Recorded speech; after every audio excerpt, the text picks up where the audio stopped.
தஞ்சை மாநகராட்சி பகுதியில் தடை செய்யப்பட்ட பிளாஸ்டிக் பொருட்கள் 2 டன் பறிமுதல் செய்யப்பட்டன. இது தொடர்பாக கடையின் உரிமையாளருக்கு ரூபாய் 25,000 அபராதம் விதித்து மாநகராட்சி ஆணையர் மகேஸ்வரி நடவடிக்கை மேற்கொண்டார்.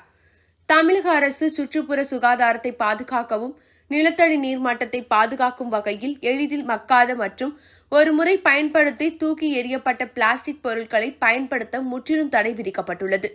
மேலும் இதனை பயன்படுத்தக்கூடாது என விழிப்புணர்வும் தொடர்ந்து ஏற்படுத்தப்பட்டு வருகிறது.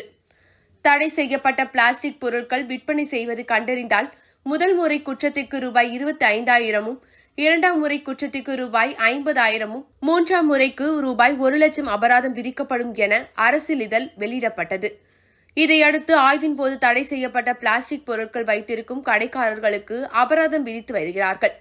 அதன்படி தஞ்சை மாநகராட்சி பகுதியிலும் தடை செய்யப்பட்ட பிளாஸ்டிக் பொருட்களை விற்பனை செய்யும் கடைக்காரர்களுக்கு அபராதம் விதிக்கப்பட்டு வருகிறது.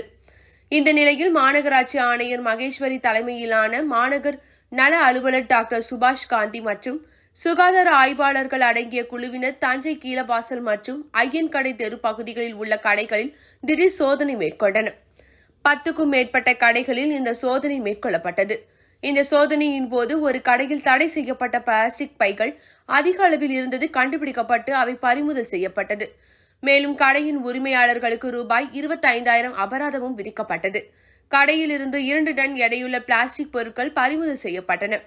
மேலும் பிளாஸ்டிக் பொருட்களுக்கு மாற்றாக துணி பைகள், காகித பைகள், சணல் பைகள், கண்ணாடி குவளைகள், உலோகத்தால் ஆன குவளைகள், பாக்கு மட்டை தட்டு, மரஸ்பூன், மூங்கில் பிரஷ், கரும்பு சக்கை தட்டு, கிழங்கு மாவு தட்டு போன்றவற்றை பயன்படுத்துமாறும் மாநகராட்சி ஆணையர் மகேஸ்வரி கேட்டுக் கொண்டுள்ளார்.